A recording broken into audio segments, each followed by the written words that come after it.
জয়ন্তীও আমরা করব এবং অন্যান্য আরো যে বাংলাদেশের বিভিন্ন যে শিল্পকর্ম আছে, বিভিন্ন সঙ্গীত আয়োজন আছে, ভাটিয়ালি, ভাওয়াইয়া, গম্ভীরা, সেগুলো আমরা করব। 25শে বৈশাখ 1861 খ্রিস্টাব্দ কলকাতার বিখ্যাত জোড়াসাঁকোর পরিবারে জন্মগ্রহণ করেছিলেন বাংলা সাহিত্যের শ্রেষ্ঠ কবি কবিগুরু রবীন্দ্রনাথ ঠাকুর।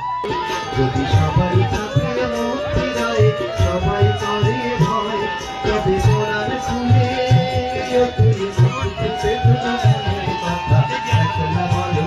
কবিগুরু বিশ্বকবি রবীন্দ্রনাথ ঠাকুরের 165তম জন্ম জয়ন্তী উপলক্ষে তাই নওগাঁর মান্দায় এই বট বৃক্ষের নিচে কবিগুরু রবীন্দ্রনাথ ঠাকুরের 165তম জন্ম জয়ন্তী উপলক্ষে মনোজ্ঞ সংস্কৃতি অর্থাৎ রবীন্দ্র চর্চার একটি আয়োজন করেছিল মান্দা উপজেলা প্রশাসন। বিকাল 4টার সময় শুরু হওয়া এই মনোজ্ঞ সাংস্কৃতিক সন্ধ্যা, এই সাংস্কৃতিক সন্ধ্যায় বা রবীন্দ্র সঙ্গীতের এই সন্ধ্যায় এখানে প্রধান অতিথি হিসেবে উপস্থিত ছিলেন নওগাঁ 4 আসনের নবনির্বাচিত সংসদ সদস্য ডক্টর ইকামুল বারী টিপু। উপস্থিত ছিলেন মান্দা উপজেলা নির্বাহী কর্মকর্তা আক্তার জাহান সাথী। উপস্থিত ছিলেন মান্দা থানার ভারপ্রাপ্ত কর্মকর্তা ওসি খুরশেদ আলম। উপস্থিত ছিলেন মান্দা উপজেলা প্রকল্প বাস্তবায়ন কর্মকর্তা আরিফুল ইসলাম আরিফ সহ মান্দা উপজেলা প্রশাসনের বিভিন্ন পর্যায়ের কর্মকর্তা, কর্মচারী এবং এই গ্রামের বিভিন্ন লোকজন।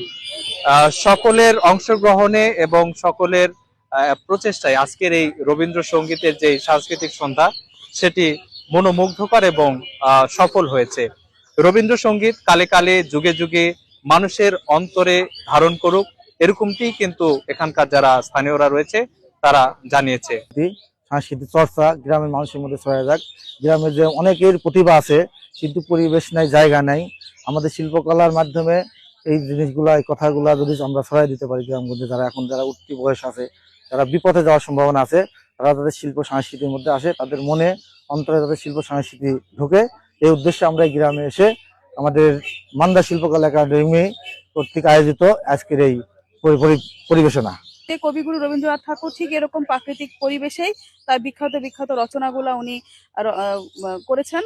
তো সেটার সাথে তার সাথে এই এলাকাটিকে বা আমাদের এই বৈলসিং যে বট গাছ, এই বট গাছ থেকে একটা পর্যটন এলাকা হিসেবে আমরা যেন গড়ে তুলতে পারি, সেটাও আমাদের একটা উদ্দেশ্য। এবং এখানে আমরা প্রস্তাব রেখেছি, আমাদের মাননীয় সংসদ সদস্য ছিলেন, যে এই বট গাছকে কেন্দ্র করে যেন আমাদের পহেলা বৈশাখের অনুষ্ঠান আগামী সময়গুলোতে হতে পারে। তো সেটাই আমাদের উদ্দেশ্য ছিল। তো আমাদের সার্বিক আজকে অনুষ্ঠানটা ছোট পরিসরে হলেও আমরা ব্যাপক সাড়া পেয়েছি। জয়ন্তীও আমরা করব এবং অন্যান্য আরো যে বাংলাদেশের বিভিন্ন যে শিল্পকর্ম আছে, বিভিন্ন সঙ্গীত আয়োজন আছে, ভাটিয়ালি, ভাওয়াইয়া, গম্ভীরা, সেগুলো আমরা করব।